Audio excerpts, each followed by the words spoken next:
most classes with young children have a teaching assistant.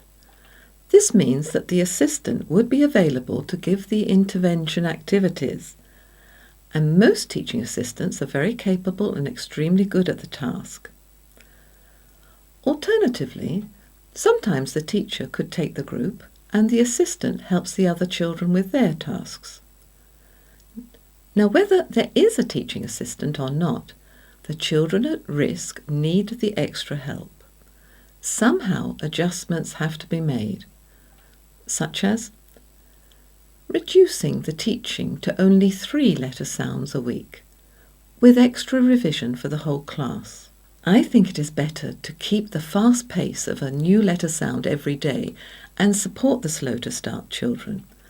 But if that extra help in the classroom is not available, then it is more sensible to reduce the number of letter sounds taught each week.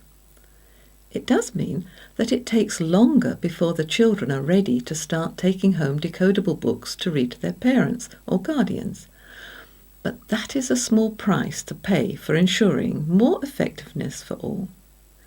Or perhaps devote more time during the school day to the whole class teaching of synthetic phonics.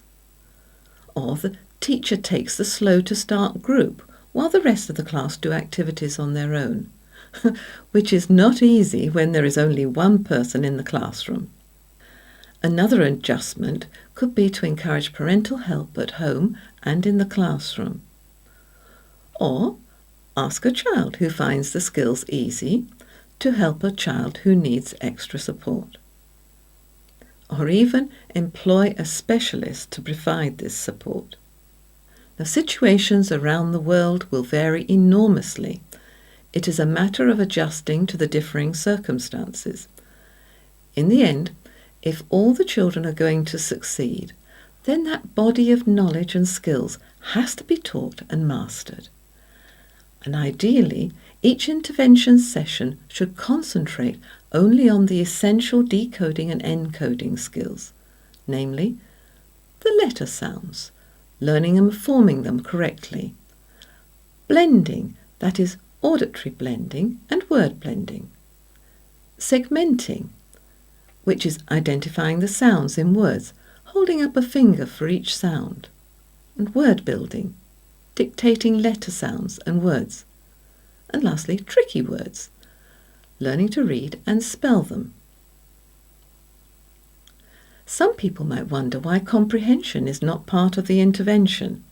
It is a good point, especially as we know that comprehension is just as important as decoding. The fact is that at this stage in the teaching, for most English-speaking children, comprehension is not the main problem. The children understand the simple text that is used in their reading books. And nearly always the problem is that they cannot read the words easily. It is a word reading problem. That is a decoding problem. And this is why the concentration on this website is aimed at teaching the children to master the decoding. It is this that will enable them to read words fluently, which leads to reading for pleasure and information. Also, being able to read easily is one of the best ways of improving comprehension. Naturally, if children are learning to read in a non-English speaking country, then more listening and speaking will be needed to improve their spoken English, as well as developing their vocabulary and comprehension.